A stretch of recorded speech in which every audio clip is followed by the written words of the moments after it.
Dzina la Atate ndi la Mwana ndi la Mzimu Woyera. Amen.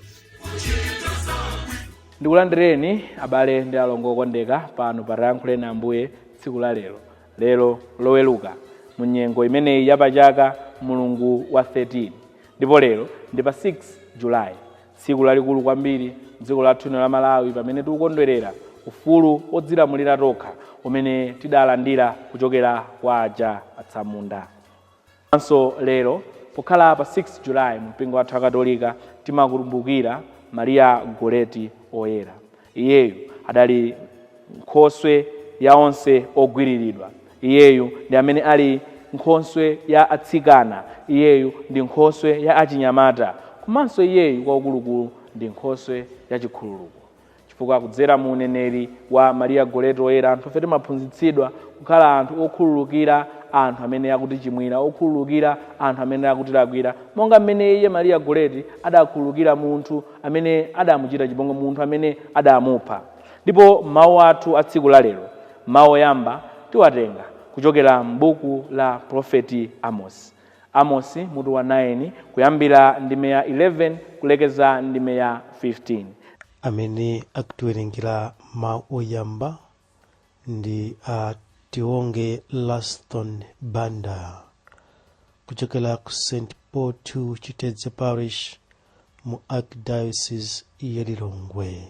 Ndipo timvanso mawu a Uthenga Woyera monga adalembera Mateyu mutu wa 9 kuyambira ndime ya 14 kulekeza ndime ya 17. Amene akutiwerengera mawu a Uthenga Wabwino komanso kutigawira mawu ndi Reverend Father Gerard Malota kuchokera ku St. Joseph Chiphwanya Parish mu Diocese ya Dedza. Mawu oyamba. Mawu a buku la mneneri Amosi. Chauta akuti, nthawi imeneyo ndidzakwezanso ufumu wa Davide, umene udagwa ngati nyumba. Ndidzakonzanso makoma ake ogumuka ndi kumanganso mabwinja ake. Ndidzawubwezeranso mwake mwakale. Nthawi imeneyo Aisraeli otsala adzagonjetsa zimene zatsala za ku Edomu, pamodzi ndi mayiko onse amene amadziwika ndi dzina langa. Akuterotu Chauta, amene adzachitedi zimene wanenazi. Chauta akunena kuti, nthawi ikubwera pamene mlimi adzabzola okolola, ndipo opanda mpesa adzabzola odzala mbewu. Mapiri adzatuluka vinyo okoma, adzachita kuyenderera pa zitunda zonse. Adzawabwezeranso pabwino anthu anga. Israeli adzamanganso mizinda ya mabwinja ndi kumakhalamo. Adzalima minda ya mpesa, ndipo adzamwa vinyo wake. Adzalima minda ndipo adzadya zipatso zake. Ndidzawakhazikitsanso m'dziko mwawo, ndipo palibe amene adzawachotsemo m'dziko limene ndidzawapatsalo. Akutero Chauta, Mulungu wanu. Mawu a Ambuye. Tithokoze Mulungu. Ambuye akhale nanu, akhalenso ndi mzimu wanu. Mawu a Uthenga Woyera monga adalembera Mateyu. Ulemu kwa inu Ambuye. Pa nthawi yomweyo ophunzira a Yohane M'batizi adabwera kwa Yesu namufunsa kuti, kodi bwanji ife ndi Afarisi timasala zakudya kawirikawiri, pamene ophunzira anu sasala n'komwe? Yesu adati, kani anzake amkwati angathe kumasala zakudya pamene mkwati ali nawo pomwepo? Chosatheka. Koma idzafika nthawi pamene adzawachotsera mkwatiyo, pamenepo ndiye azidzatsala zakudya. Munthu satenga chigamba cha nsalu yatsopano kuchisokerera pa chovala chakale. Chigamba chotere chimakoka nkunyotsolako chovalacho, ndiye kung'ambika kwake kumakhala kwakukulu koposa kale. Ndiponso munthu sathira vinyo watsopano m'matumba achikopa akale, chifukwa akatero matumbawo amaphulika, vinyoyo natayika, matumbawo nkutha ntchito. Koma vinyo watsopano amamuthira m'matumba atsopanonso, apo zonse ziwiri zimasungika bwino. Uthenga wa Ambuye.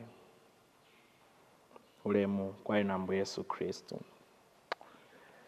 Abale anga okondeka, kudzera mawu amene tawamva tsiku la lero, mawu athu oyamba, mawu a uthenga wabwino, tikulimbitsidwa mtima kuti Mulungu adzakonzanso zinthu m'moyo mwathu. Monga takambira kale kuti lero ndi pa 6 Julayi, limene tsopano mchaka chino cha 2024 dziko la Malawi likukondwerera kuti tsopano lakwanitsa latha zaka 60 lili pa ufulu odzilamulira. Pamene tikukondwerera tsiku limeneli, komanso pamene tikuthokoza Mulungu chifukwa cha zazikulu zimene adatichitira ife ngati a Malawi, tizifunse kuti kodi pa zaka zimenezi tapindulapo chani kwenikweni? Kodi ufulu umene tidawulandirawo, ufulu umene tidapatsidwawo, ufulu umene tili nawo, umene anthu ambiri anakhetsa magazi awo, umene anthu ambiri anazunzidwa kuti tiupeze, kodi ifeyo watipindulira chani kwenikweni?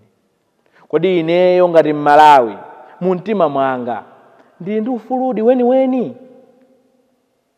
Chifukwa tikaonetsetsa mavuto amene tikumana nawo aliyense payekha ngati munthu, komanso mavuto osaneneka amene tikumana nawo ngati dziko, mavuto amene akutifinya, mavuto amene tsiku ndi tsiku akutisowetsa mtendere, mavuto amene tsiku ndi tsiku akumangotililitsa ife a Malawi, ayamba tsopano kutitayitsa mtima.